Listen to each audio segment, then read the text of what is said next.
성경 말씀 봉독합니다. 오늘 하나님께서 우리에게 주시는 말씀은 시편 6편 1절로 10절의 말씀입니다.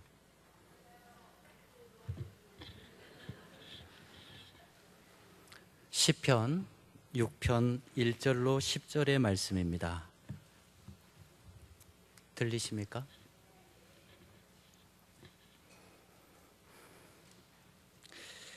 제가 봉독합니다. 여호와여, 주의 분노로 나를 책망하지 마시오며 주의 진노로 나를 징계하지 마옵소서. 여호와여, 내가 수척하였사오니 내게 은혜를 베푸소서. 여호와여, 나의 뼈가 떨리오니 나를 고치소서. 나의 영혼도 매우 떨리나이다. 여호와여, 어느 때까지니이까? 여호와여, 돌아와 나의 영혼을 건지시며 주의 사랑으로 나를 구원하소서. 사망 중에서는 주를 기억하는 일이 없사오니 스올에서 주께 감사할 자 누구리이까? 내가 탄식함으로 피곤하여 밤마다 눈물로 내 침상을 띄우며 내 요를 적시나이다. 내 눈이 근심으로 말미암아 쇠하며 내 모든 대적으로 말미암아 어두워졌나이다. 악을 행하는 너희는 다 나를 떠나라. 여호와께서 내 울음소리를 들으셨도다. 여호와께서 내 간구를 들으셨으며 여호와께서 내 기도를 받으시리로다. 내 모든 원수들이 부끄러움을 당하고 심히 떨미어 갑자기 부끄러워 물러가리로다. 아멘. 평안하셨습니까? 반갑습니다. 상처 입지 않은 영혼이 어디 있으랴? 상처 입지 않은 영혼이 어디 있으랴? 랭보가 쓴 19 한 구절입니다. 여러분, 세상에 상처 입지 않은 사람이 어디 있겠습니까? 상처 입지 않은 영혼이 어디 있겠습니까? 혹시 여러분 중에 나는 살아오면서 일절 상처도 없었어요 라고 말하실 수 있는 분이 있을까요? 살다 보면 이러한 모양 저러한 모양으로 상처를 받죠. 돈 때문에 마음이 상합니다. 돈 때문에 마음이 상합니다. 자녀들 문제 때문에 마음이 상하고요. 가족 갈등 때문에 마음이 상하고 직장에서 마음이 상합니다. 원수가 가족이라고. 가족 식구 가장 가까운 사람 때문에 마음이 상해요. 심지어 교회에서도 마음이 상할 때가 있죠. 그렇습니다. 살다 보면 사람이 상처를 입는 것은 피할 수 없는 일입니다. 가만히 있어도 상처를 주는 세상 아닙니까? 저희 집사람이 둘째를 낳았는데 얼마나 애가 이쁜지 자랑을 하고 싶은 거예요. 그래서 그 어린 이제 베네 쪼고리에 아이를 싸서 누가 혹시 봐주지 않을까? 그러고 집 앞에 나가서 이렇게 들고 있는 거예요. 여러분, 혹시 그런 분 만나거든 애 참 이쁘네요 이렇게 얘기해 주셔야 돼요. 그죠? 그거 자랑하러 나온 거잖아요. 누가 봐주지 않을까 막 이러고 있잖아요. 그죠? 아우 얘가 참 예쁘네요. 괜히 장군감이네요 이랬다가 딸이면 큰일 나요. 아유 얘 참 예쁘네요 해주고 가면 그 엄마나 할머니가 얼마나 큰 위로가 되겠어요. 그죠? 우리 집사람도 누가 혹시 봐주지 않을까 하고 데리고 나갔는데 지나가던 할머니가 애를 이렇게 보더니 뭐야? 얘가 누렇네? 황달인가? 그러고 지나간 거예요. 우리 집사람이 생전 안 해본 욕을 했다잖아요.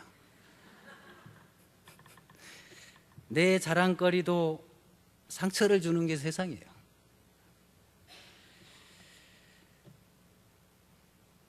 전 지금 경기도 인천 노숙인 시설연합회 회장을 맡아가지고 일을 하고 있는데 이거 하면서 얼마나 속이 많이 상하는지 몰라요. 여기저기서 쌀 갖다가 기관들한테 이렇게 연결해서 나눠주고 장학금 갖다가 나눠주고, 또 안경 연결해서 이번에 이제 또 2018년에는 경기도 인천 노숙인 시설의 아저씨들한테 약 144개 정도의 안경을 지원해 줄 계획이에요. 이런 거 막 연결해 주고 그래가지고 맨날 뛰어다니는데, 이 받는 사람들은 태도가 달라요. 내가 마음을 써준 만큼 그렇게 감사하지를 않아요. 심지어 장학금 한 시설에 연결해서 50만 원 받아갔거든요. 그거 받아갔으면 감사해야 되잖아요. 하다못해 비타민 C라도 저한테 사줘야 되잖아요. 그런데 하는 말이 뭐냐? 고작 50만 원밖에 안 돼요. 이거 갖고 뭐 하지? 그렇게 얘기하는 거예요. 기뻐서 연결해 준 사람한테 이 상처 주는 말이죠. 이번 이제 10월 달에 우리 경기도 노숙인 인권 선언을 합니다. 우리나라 전국적으로 인권 선언문이 있고, 서울에서 인권 선언을 했고, 이제 우리 경기도에서 최초로 인권 선언을 합니다. 제가 또 역사에 한 줄을 쓰게 됐어요. 그거 하겠다고 열심히 경기복지재단에서 사업비 받아가지고 종사자 간담회하고 또 교육하고 이런 과정을 진행을 하는데, 그 장학금 받아가고 쌀 받아가고 안경 받아간 사람이 하는 말이, 그런 거 해서 뭐해요? 그런 거 해서 뭐해요? 그 기왕에 인권선언문 있으니까 그냥 놔두죠. 이렇게 얘기하는 거예요. 얼마나 마음이 상해요.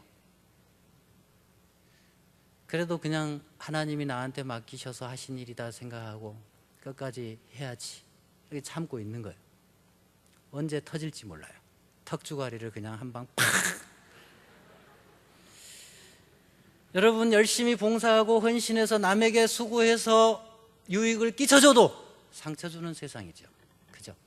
가족 간에도 그렇고. 심지어 자기 혼자 상처받은 사람도 있어요. 자기 혼자. 제가 아이들 둘 키울 때 잠깐 키워봤거든요. 그래서 2살, 4살 뭐 이럴 때 애를 하나를 유모차에 태우고 하나는 등에 업고 아파트 이렇게 놀이터를 지나가면 항상 거기 앉아있는 아줌마들이 있어요. 애기 보내고 어린이집에 보내고 자기들끼리 앉아서 오전 내내 수다 떠는 아줌마들이에요. 그 아줌마들이 내가 이렇게 유모차 끌고 애 업고 지나가면 꼭 뒤에서 웃네. 깔깔깔깔깔깔깔. 그럼 내가 무슨 생각이 드느냐? 저것들이 날 보고 웃지. 저것들이라고 그랬을까요?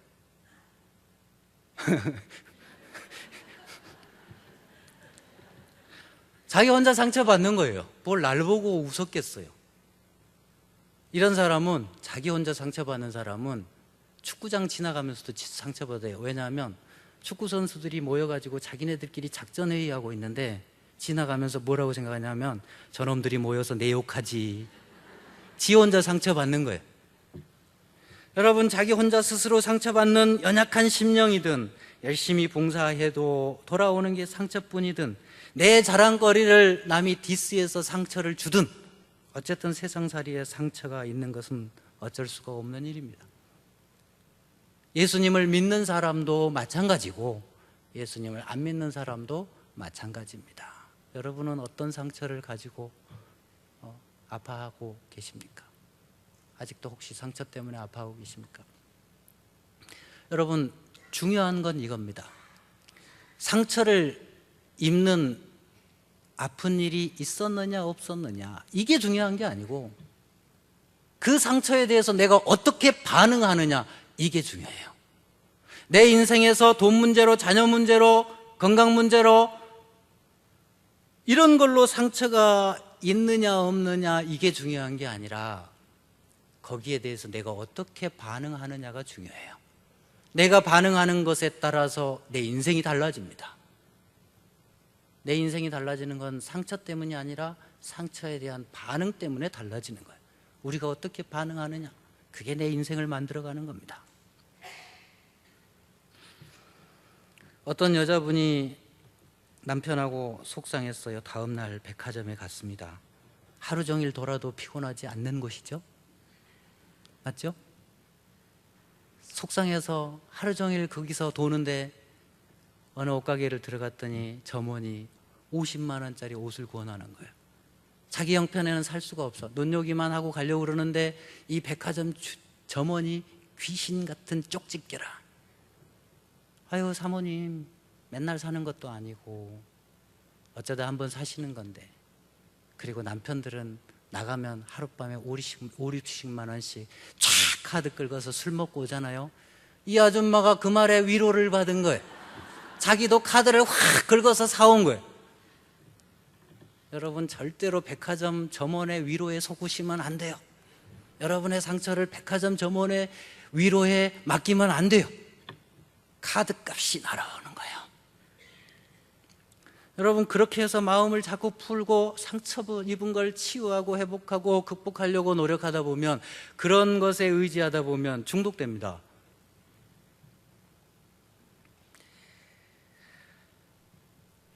이 상처 입은 사람의 반응이 어떻게 되느냐에 따라 달라지는 거예요.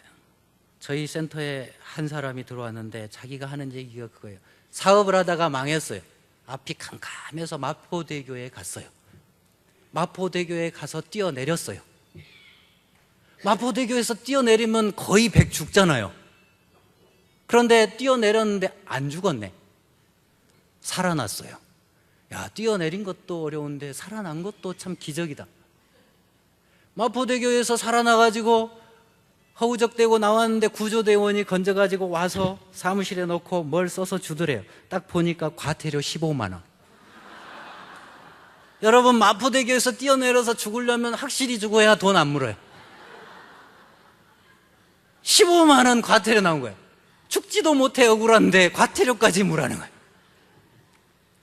그래서 센터에 와가지고 열심히 살아보겠습니다. 나중에는 차도 끌고요, 취직해서 차도 끌고, 그래서 자기가 일하는 회사에 우리 교회 여자분 성도님 2분이 있대요.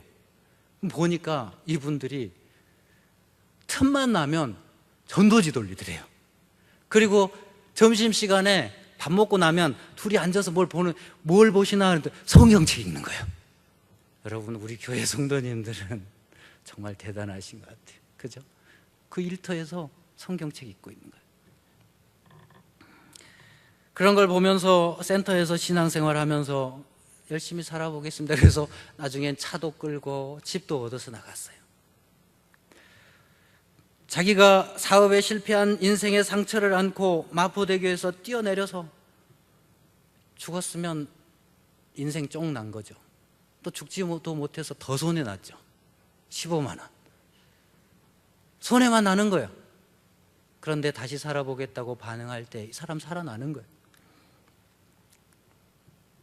저희 센터에 또 한 사람, 술 문제가 있었던 사람이 있었어요. 술 문제가. 이 사람은 신앙인이에요. 그런데 신앙인은 신앙인인데 세례도 받고 가족들이 목회자도 있고 하는데, 이 사람은 평상시에 좀 속상하면 술을 조금씩 마셨어요. 근데 나중에 이제 술이 점점 늘어난 거예요. 그래가지고 이제 나중에는 이 술을 안 마시면 살기가 힘들게 된 거예요. 몇 번 왔었어요. 그러다 한 1년에 한 번씩 이렇게. 근데 최근에는 들어와서 저를 손을 잡고, 목사님, 제가 한번 살아보겠습니다. 살아보겠습니다. 원래 술 문제 있는 사람은 유통기한이 있잖아요. 유효기간이. 그래서 조심하면서 지켜보고 있었어요.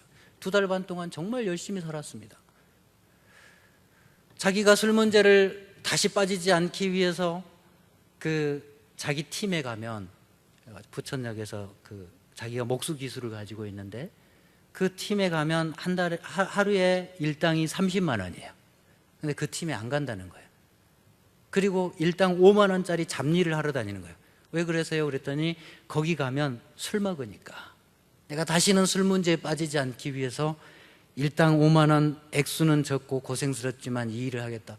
그래서 2달 반 만에 250만 원을 벌었어요. 그래서 차곡차곡 쌓아.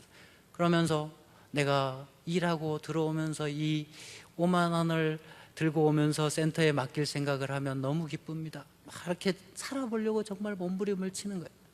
그래서 하나님, 제발 저 사람 살려주십시오. 저도 기도하고 응원하고 지켜보고 있는데 문제가 터졌어요. 어느 날 센터에서 회원들끼리 약간의 갈등이 있었네. 서로 좀 손가락질하고 언성 높이고 싸웠어요. 그게 이제 마음에 또 상처가 되는 거예요. 이 사람은 평소에 마음이 상하면 이 술을 마시던 버릇이 있으니까 나가서 한 병 빠른 거예요.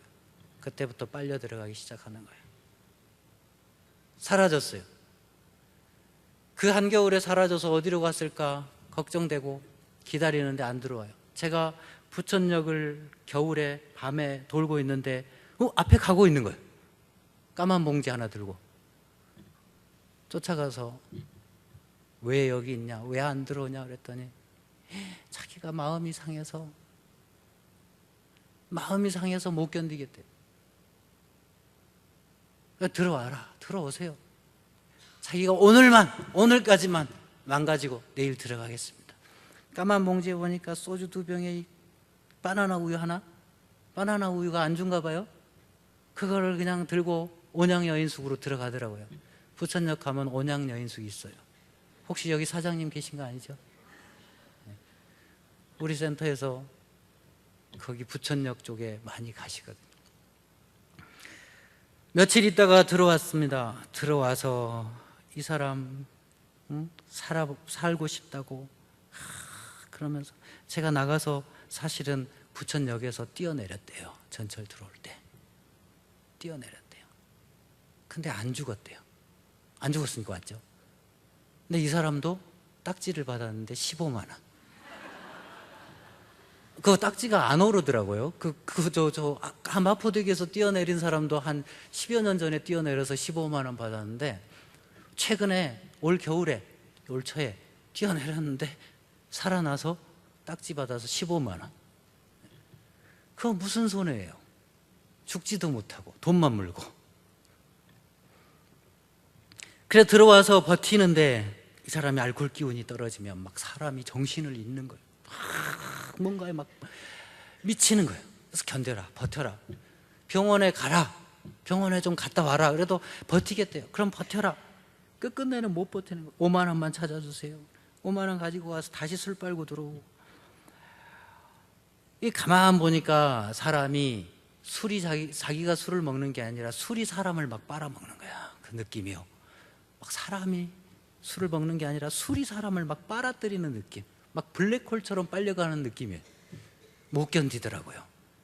나중에는 막 소리 지르면서 내 돈 다 찾아주라고 그러면서 돈 205만 원 남은 거 싹 찾아갖고 갔어요. 아직 안 와요. 아직도 기다립니다. 평소에 조그만 상처에도 혹은 큰 상처에도 그저 술로 위로를 자꾸만 삼다 보니까 나중엔 이게 술에 빨려 들어가는 거예요. 제가 그걸 보면서 옛날에 어렸을 때 전설의 고향 보던 기억이 났습니다. 전설의 고향에서 그런 이야기가 나오더라고요. 한 남자가 도박에 빠졌는데 맨날 돈을 잃는 거예요. 근데 어느 날 밤도 돈을 잃고 술이 취해서 오는데 앞에 보니까 아주 요염한 처자가 서 있는 거예요. 불려시가 둔갑해서 서 있던 거예요. 불려우가 9번 제주 넘으면 변하잖아요. 그죠? 나도 언제 동물원에 가서 여우 잡고 9번 굴려볼까 봐. 되나 안 되나. 근데 이 여우가 요염한 여자로 둔갑해서 돈을 잃으셨군요. 그렇지. 많이 잃으셨군요. 그렇지. 돈을 따고 싶으세요? 돈을 딸 수만 있다면 얼마나 좋겠어. 내가 돈 따게 해줄까요? 그럴 수만 있다면 대신 나에게 주어야 될 게 있습니다. 뭐냐? 당신의 영혼을 줘야 됩니다. 까짓건 내가 도박해서 돈만 딸 수 있다면 내 영혼쯤이야 줄게. 그래서 불려우가 구슬을 입에다 넣어줬다가 가지고 왔다가 또 넣어줬다 하니까 이 남자가 그 구슬을 몇 번 받아먹더니 도박장에 가니까 돈을 막 따기 시작하는 거예요. 부자가 됐어요. 기와집이 막 올라가고 창고가 올라가고 쌀이 쌓이고 부자가 됐어요. 그런데 시한이 됐어요. 불려우한테 자기 영혼을 내줘야 될 때가 된 거예요. 불려우한테 자기 영혼을 내주기 싫으니까 경비원을 세우고 막 펜스를 치고 울타리를 치고. 그런데 어때요? 불려우한테 이미 영혼을 팔았는데 불려우가 와서 마당에서 웃으면서 제주를 9바퀴를 확 도니까 기와집이 막 무너지는 거예요. 창고가 막 무너지는 거예요. 울타리가 무너지고, 그리고 이 남자의 영혼이 그러면서 불려 후에 사악한 영으로 빨려 들어가는 거예요. 여러분, 우리가 세상 것에다가 자꾸 상처를 위로받으려고 하면 처음엔 좋겠지요. 자극적이고 하니까 좋겠지요. 그런데 어디로 빨려 들어갑니까? 사악한 영으로 우리의 영이 빨려 들어가는 겁니다. 술에 빨려 들어가는 겁니다. 백화점 점원에게 빨려 들어가는 겁니다. 상처가 있는 것이 중요한 것이 아니라 그 상처에 대해서 우리가 어떻게 반응하느냐, 이게 우리 인생을 결정합니다. 성경에서 말하는 상처 회복을 보십시다. 2절을 보십시오. 시편 6편 2절, 여호와여 내가 수척하였사오니 내게 은혜를 베푸소서. 여호와여 나의 뼈가 떨려오니 나를 고치소서. 여러분, 얼마나 마음이 아프고 삶이 절망스러우면 수척해요. 살이 빠져요. 살이 빠져. 그리고 뼈가 떨립니다. 여러분, 뼈가 떨리는 고통을 아십니까? 독감에 걸려보신 분은 이 고통 아시죠? 일반 감기 걸릴 때는 뼈가 안 아픈데 독감에 걸리면 어떻습니까? 몸의 뼈 마디마디가 막 쑤시고 아프죠. 그런 아픔을 겪고 있습니다. 얼마나 마음이, 심령이 상했으면, 자기의 삶의 상처가 크면 뼈가 떨리는 고통으로 지금 아파하고 있습니다. 3절 보십시오. 나의 영혼도 매우 떨리나이다. 나의 영혼도 떨리나이다. 사람이 덜덜덜덜덜 떨리는 거예요. 여호와여 어느 때까지니까. 6절 보십시오. 내가 단식함으로 피곤하여 밤마다 눈물로 내 침상을 띄우며 내 요를 적시나이다. 밤마다 혼자 우는 거예요. 밤마다 혼자. 여러분, 내가 마음이 상했다고 누구한테 가서 이야기하면 남들이 들어줍니까? 안 들어주잖아요. 그거 되게 징징거리네, 그렇게 생각을 하죠. 피곤하게 생각해요. 쟤는 입만 열었다 하면 맨날 시댁 때문에 상처받은 거, 지 남편 때문에 상처받은 거, 맨날 돈 문제, 그만 좀 했으면 좋겠어. 남들이 이렇게 받아들이죠. 누가 내 마음을 들어줍니까? 그러니 혼자 울 수밖에 없는 거예요. 눈물로 침상을 띄우고 요를 적시고 혼자 우는 거예요. 7절 보십시오. 내 눈이 근심으로 말미암아 쇠하며 내 모든 대적으로 말미암아 어두워졌나이다. 눈이 어두워질 정도로 아파하는 거예요. 여러분, 인생에서 이런 일이 왜 없습니까? 인생에서 이런 일이 왜 없습니까? 살다 보면 이런 일이 왜 없냐고요. 누구나 만날 수 있는 일 아닙니까? 이 모양 저 모양으로 누구든지 만날 수 있는 일 아닙니까? 혼자 울어야 하는 밤, 혼자 울어야 하는 밤, 뼈가 떨리는 밤, 수척해지는 밤. 그때 이 시편 기자는 어떻게 합니까? 원망을 하거나 남의 탓을 하거나 자극적인 걸로 위로를 받으려 하지 않고 하나님 앞에 가서 엎드립니다. 하나님 앞에 가서 엎드립니다.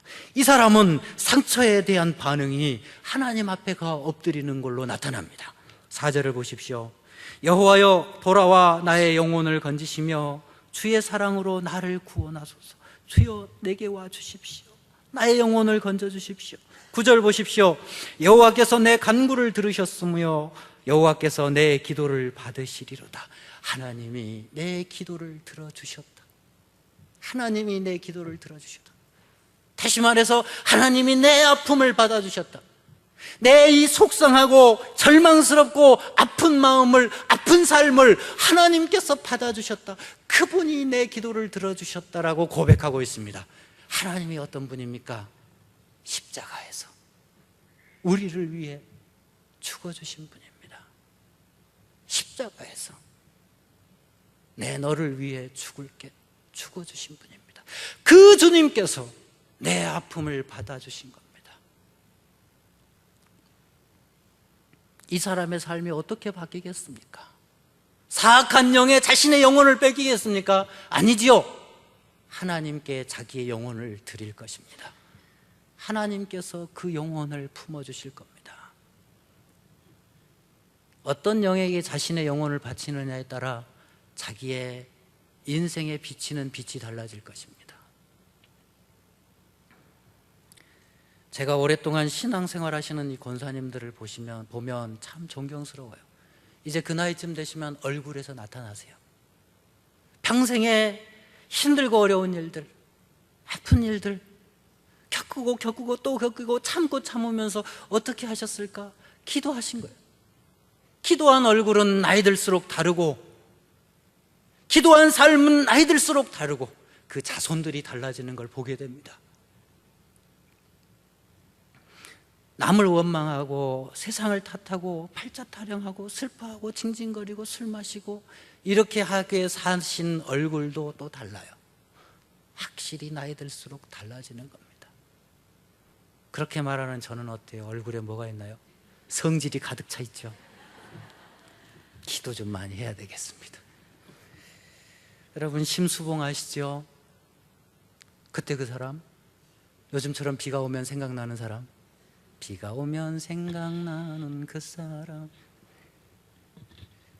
박정희 연회 때마다 초청돼서 청와대 가수로 인식될 만큼 유명세를 탔습니다. 그런데 1979년 10월 26일 날 11.6 사건 때 휘말렸어요. 그래서 신군부에게 핍박을 받기 시작하는데 방송 출연 금지는 물론이고 심수봉을 만나는 사람마다 끌어다가 고문을 하는 거예요. 그리고 심지어 그 남편을 끌어다가 고문을 하는데, 정기 고문을 하는데 심수봉은 그 옆방에서 남편이 정기 고문 받는 소리를 들어야 했던 거예요. 얼마나 나빠요. 얼마나 아파요. 그리고 정신병원에 끌고 가서 계속 약물 주사를 놓고 미친 사람 취급하고 병원에 가둬놓고, 그렇게 심수봉을 신군부가 탄압하기 시작하니까 남편이 살지 못하고 이혼을 했어요. 첫 번째 남편. 삶이 힘들어서 밤무대에서 노래하는데 그 밤무대에 노래하는 가게 사장님하고 또 마음이 맞아서 결혼을 해서 9년을 살았어요. 근데 이놈이 건달이라 삶이 평탄치가 않아요. 상처 많은 결혼 생활을 하고 9년 만에 또 깨어졌습니다. 심수봉이 바랐던 거는 그저 평범한 가정생활, 남들처럼 그냥 오붓하게 살아보는 거, 행복하게 그냥 가족끼리 알콩달콩 살아보는 거, 남편하고 자식들하고 살아보는 거, 그건데도 그것마저도 허락하지 않은 삶인 거예요. 그것마저도 허락하지 않은 인생인 거예요. 얼마나 상처가 됩니까? 93년 심수봉의 트로트 가요 앨범을 라디오 프로그램으로 진행하는 중에 그 프로그램의 PD가 너무 좋은 거예요, 자기 마음에.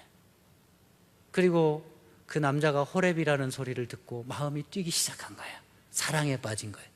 그런데 자기한테는 남들처럼 마음 놓고 사랑하고 남들처럼 마음 편하게 결혼하고 이것이 허락되지 않았다라고 절망스럽기 때문에 그 PD한테 사랑 고백도 못하는 거예요. 그리고 혼자 쓸쓸한 밤에 하나님 앞에서 이런 노래를 짓습니다.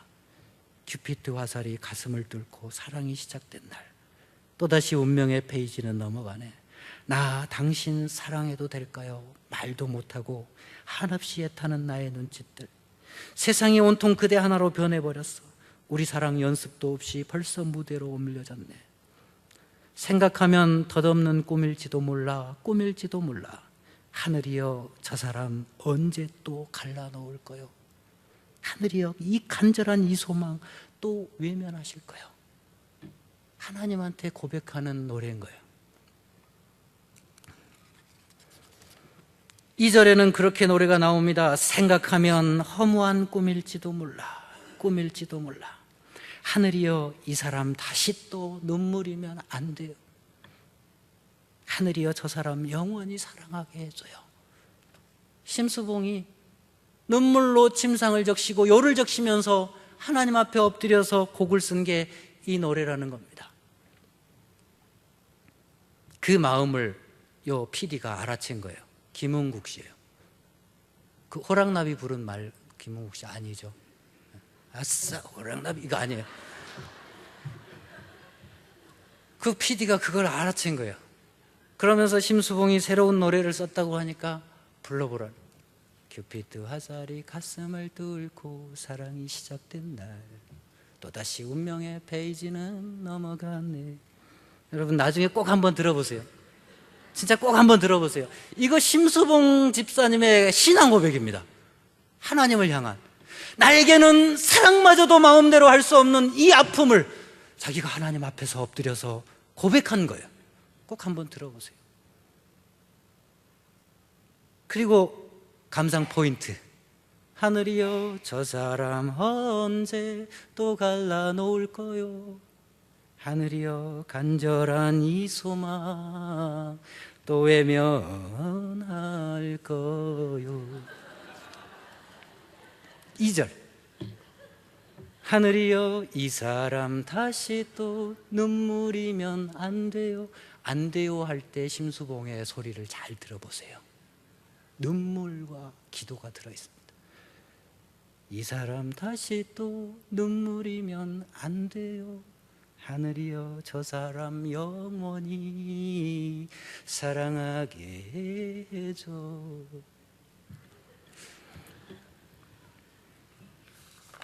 반주 되나요 혹시?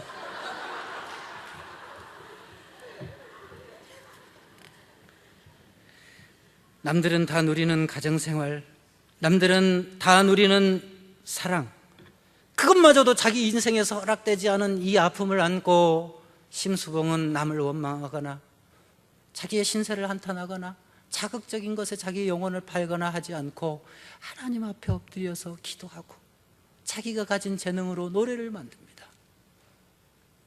심수봉 강남중앙교회 지금 아마 권사님쯤 되신 것 같은데 그분이 이렇게 고백합니다. 그동안 하나님께서 나를 키우신 시간이었다. 자기의 상처를 하나님 앞에 내려놓고 하나님께 맡기고 나니까 그동안의 아픈 세월이 하나님께서 나를 키우시는 시간이었다는 겁니다. 내게 저주가 아니라 하나님이 나를 키우신 시간이었다는 겁니다. 사람과 세상을 의지할 것이 아니라 하나님을 의지하고 서로의 상처를 싸매주는 일에 힘쓰는 내가 되어야 함을 느꼈습니다 라고 고백합니다. 하나님을 만나기 전에는 항상 외로움에 젖어 있었고 행복을 찾아 헤매었습니다. 하지만 주님을 만난 이후에는 하나님에 대한 소망을 갖고 기쁨에 젖어 살고 있습니다. 하나님 중심으로 살 때 참된 행복이 있음을 알게 됐습니다. 심수봉 고백입니다. 백만송이, 장미, 조국이여, 그리고 비나리. 비나리는 나의 기도라는 뜻이에요. 순우리말로. 그 모든 걸 신앙 고백으로 쓴 겁니다. 심수봉이 직접 작사 작곡한 노래입니다. 허락되지 않은 삶, 그저 아프기만 한 삶, 상처만 가득한 삶을 하나님께 맡기고 나니까 삶이 달라지는 겁니다. 여러분, 살면서 상처 입지 않은 사람이 어디 있습니까? 살면서 마음 상하지 않은 일이 어디 있습니까? 살면서 절망스럽지 않은 일이 어디 있습니까? 그런 사람이 있습니까? 그렇게 살고 싶으면 산에 올라가서 소나무 밑에다가 집 지어놓고 혼자 사세요. 거기서도 아마 상처받을 거예요. 그런 상처 입지 않은 영혼이 어디 있습니까? 그런데 여러분, 상처가 우리 인생을 바꾸는 거 아닙니다. 상처가 우리 인생을 바꾸는 게 아닙니다. 상처가 우리 인생을 바꾸는 게 아닙니다. 상처에 대한 반응이 우리를 바꿉니다.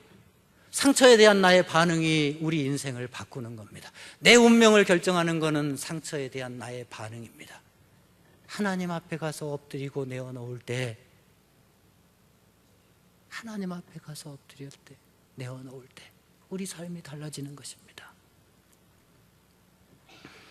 센터 이야기를 좀 하겠습니다. 우리 센터에 와서 신분을 장설하신 분이 있죠. 이제 그분 이름 밝혀도 됩니다. 윤남규 씨입니다.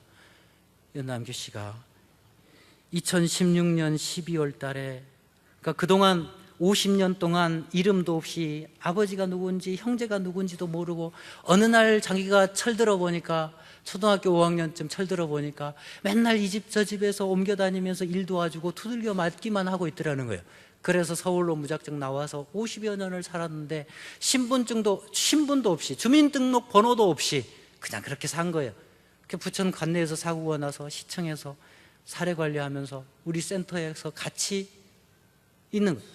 그러면서 신분을 창설해서 2016년 12월 7일 날 50년 만에 처음 주민등록증이 나왔습니다. 주민등록 번호가. 가족관계 창설 허가가 법원에서 나온 거예요. 남들은 다 가졌던 주민번호를 이 사람은 살면서 한 번도 가져본 적이 없던 거예요. 남들은 다 가족관계를 창설 이미 태어나면서부터 되어 있는데 이 사람은 한 번도 그 가족관계를 창설해 본 적이 없는 거예요.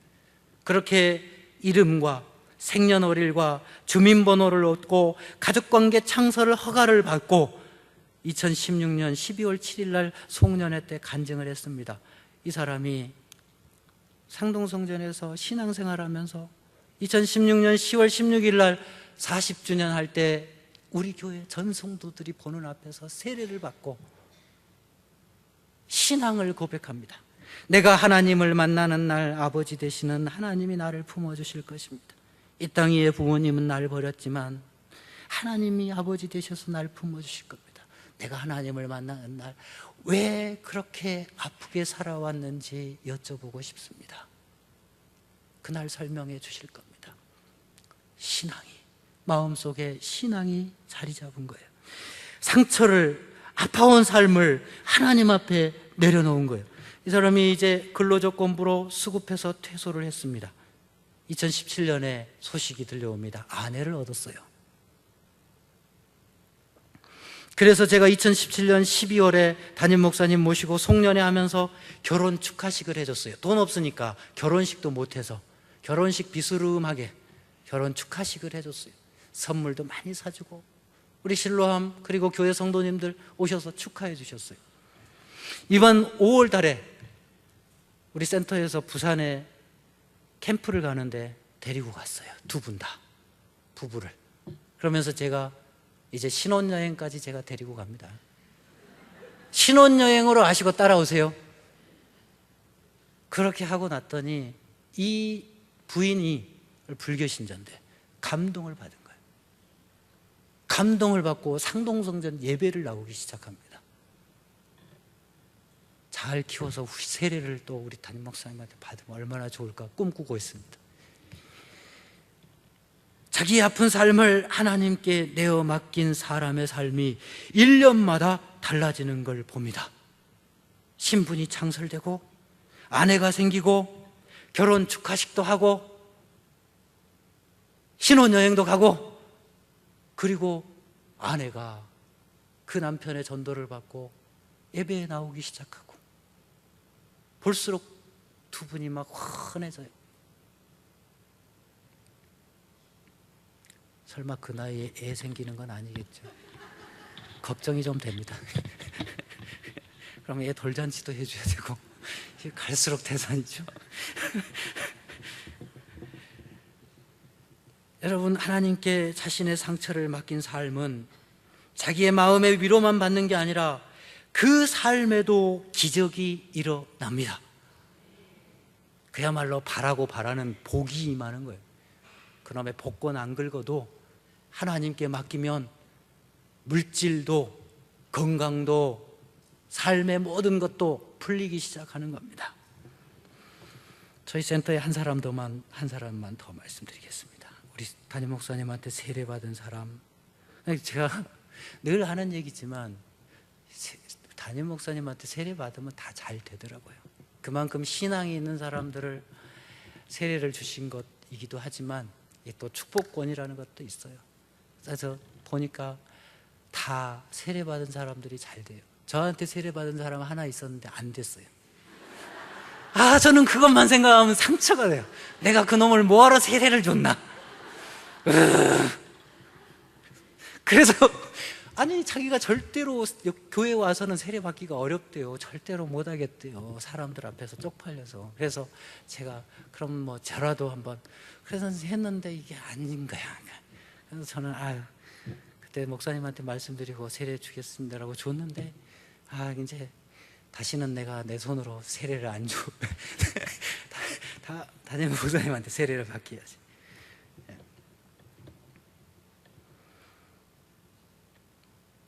우리 센터에 거리에서 계속 노숙하면서 도는 사람이 하나 있어서 우리 직원들이 계속, 우리는 계속 추적하거든요. 노숙인을, 거리에 있는 사람을 계속 추적합니다. 어디로 움직이는지. 그리고 계속 돌면서 대부분 뭐 그 근방에 있어서 찾기가 쉬워요. 계속 모니터링을 합니다. 부천역에도 우리 직원이 계속 나와서 모니터링을 하고 있습니다. 그래서 내가 오늘 아침에도 그 사람들은 집을 잃어버린 사람들이 아니라 마음을 잃어버린 사람들이다. 네가 나가서 그 사람들하고 친구가 돼줘라. 초코파이도 주고 이야기도 나누고 가서 놀고 와라. 계속 모니터링을. 이 친구도 계속 부천역 이런 데서 도는데, 공원에서 자고 있는데 계속 모니터링을 했어요. 그리고 지속적으로 접촉을 합니다. 직원들이 가서 만나고 제가 계속 만나고 결국은 센터에 들어왔어요. 그때 정말 뼈하고 가죽만 남은 사람이었어요. 센터에 들어와서 사연을 들어보니까 이 컴퓨터 가게도 운영하고 대학도 나오고 컴퓨터 가게도 운영하고 식당도 했었어요. 근데 다 말아먹었어요. 빚이 2억이에요. 그러니 이 친구가 살아볼 의향이 없는 거예요. 74년생. 그래서 그냥 죽겠다고 나온 게 거리로 나온 거예요. 못 죽은 거예요. 이 친구는 영리하죠. 과태료 낼 돈이 없으니까 그냥 굶어서 죽으려고 한 거예요. 그런데 죽지는 않고 센터의 실로함의 직원들한테 모니터링을 당하고 센터에 들어왔어요. 1년 정도 생활하니까 건강이 회복되고 상동성전에 예배드리면서 신앙이 생기기 시작하는 거예요. 세례교육을 주고 목사님한테 세례문답을 왔는데, 그때 목사님한테 기도를 받으면서 눈물 콧물을 흘리는 거예요. 그 친구가 그렇게 울어본 걸 본 적이 없거든요. 항상 시크해서, 표정이 항상 시크하고 태도가 항상 시크해서 그렇게 감정 표현을 안 하는데 그때 눈물 콧물을 흘리더라고요. 그래서 다 달라지더라고요. 우리 교회에서 센터에 전입해 준 금액으로 성지순례도 데리고 갔다 오면서 신앙으로 양육을 했습니다. 잘 크더라고요. 이 사람을 대표 기도를 시켰는데 뭐라고 상동성전에서 기도하냐? 하나님, 어제보다는 오늘이 낫고 오늘보다는 내일이 낫게 해주실 하나님을 의지합니다. 어제보다는 오늘이 낫고 오늘보다는 내일이 낫게 해주실 하나님을 의지합니다. 그렇게 기도하는 거예요. 제가 예배 시간에 그 기도 소리를 들으면서 주여,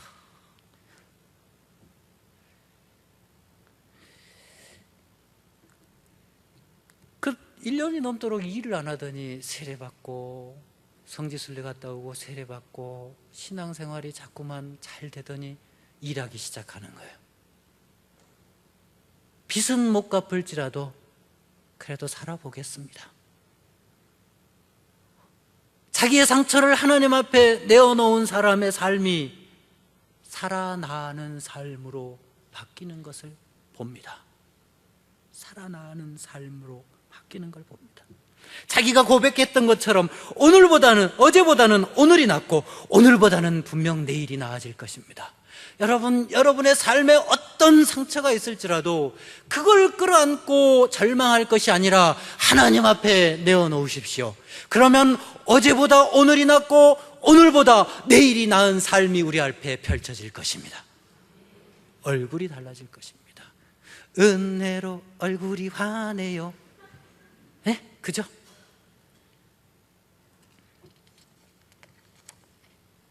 이 시 한 편을 읽어드리고 설교를 마치겠습니다. 도종환 시인이 지은 흔들리며 피는 꽃이라는 시입니다. 흔들리지 않고 피는 꽃이 어디 있으랴. 이 세상 그 어떤 아름다운 꽃들도 다 흔들리면서 피었나니, 흔들리면서 줄기를 곧게 세웠나니, 흔들리지 않고 가는 사랑이 어디 있으랴. 젖지 않고 피는 꽃이 어디 있으랴. 이 세상 그 어떤 빛나는 꽃들도 다 젖으며 피었나니, 바람과 비에 젖으며 꽃잎 따뜻하게 피웠나니, 젖지 않고 가는 삶이 어디 있으랴. 기도하겠습니다. 하나님, 우리의 마음을 품어 주옵소서. 우리의 영혼을 품어 주옵소서. 우리의 삶을 품어 주옵소서.